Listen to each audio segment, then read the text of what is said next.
નમસ્કાર, આજની આ ચર્ચામાં આપનું સ્વાગત છે।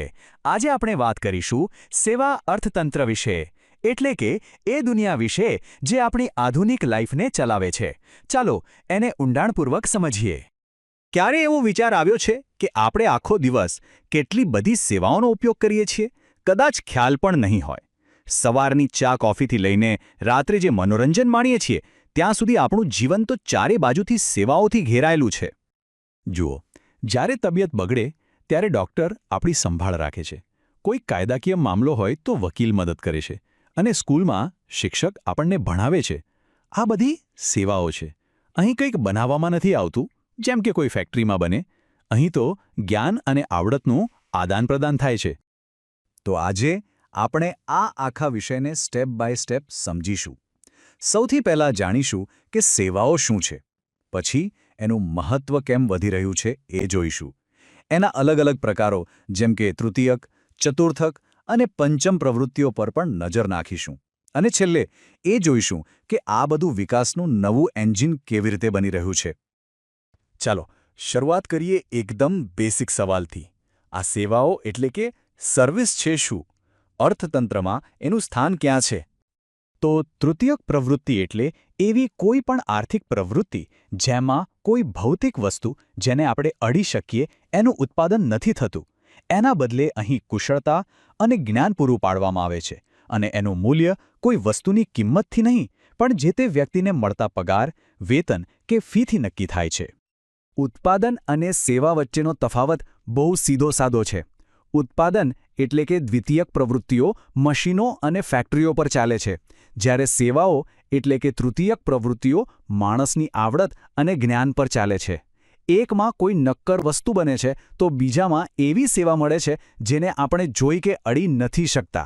સિમ્પલ છે, એક પ્રોસેસ પર ચાલે છે, બીજું એક્સપર્ટીઝ એટલે કે કુશળતા પર। ઓકે, તો હવે સવાલ એ થાય કે આ સર્વિસ સેક્ટર આટલું બધું મહત્વનું કેમ બની ગયું છે? શા માટે આજે દુનિયાભરના અર્થતંત્રો પર એનું રાજ ચાલી રહ્યું છે? ચલો જોઈએ। આની પાછળ ઘણા કારણો છે। પહેલી વાત તો એ કે દેશના ઓવરઓલ આર્થિક વિકાસ માટે સેવાઓ ખૂબ જ જરૂરી છે। એટલું જ નહીં, એ બીજા ઉદ્યોગો જેમ કે મેન્યુફેક્ચરિંગ એની પણ કાર્યક્ષમતા વધારે છે। અને જેમ જેમ કોઈ દેશ વિકસિત થતો જાય ત્યાંના લોકોની સેવાઓ માટેની માંગ વધતી જાય છે। રસપ્રદ વાત એ છે કે વિકાસશીલ દેશોમાં પણ આ સેક્ટર ઉત્પાદન કરતાં પણ વધુ ઝડપથી આગળ વધી રહ્યું છે, કેમ કે દુનિયાભરમાં કુશળ અને જાણકાર લોકોની ડિમાન્ડ સતત વધી રહી છે। અને આ કોઈ એક બે દેશની વાત નથી, આ એક ગ્લોબલ ટ્રેન્ડ છે। પછી ભલે વિકસિત દેશ હોય કે વિકાસશીલ, દરેક દેશની નેશનલ ઇન્કમમાં સર્વિસ સેક્ટરનો ફાળો સતત વધી રહ્યો છે, અને એટલે જ એ આજે ઇકોનોમીનું મુખ્ય એન્જિન બની ગયું છે।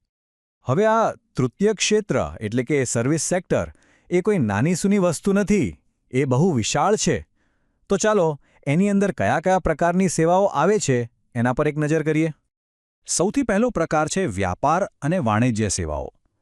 આ એ બધી સેવાઓ છે જે બિઝનેસ અને કોમર્સને સરળતાથી ચાલવામાં મદદ કરે છે। આમાં શું શું આવે?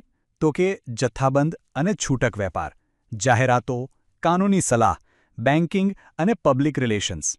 આ ઉપરાંત કંપનીઓ પોતાના કર્મચારીઓને જે ટ્રેનિંગ આપે છે એ, કે પછી અકાઉન્ટિંગ અને ફિનાન્શિયલ કન્સલ્ટિંગ, આ બધું જ એમ આવી જાય। ટૂંકમાં આ બધી સેવાઓ કંપનીઓને સારી રીતે ચાલવા અને આગળ વધવામાં મદદ કરે છે। આગળ વધીએ બીજી કેટેગરી તરફ, જે છે પરિવહન અને સંચાર સેવાઓ।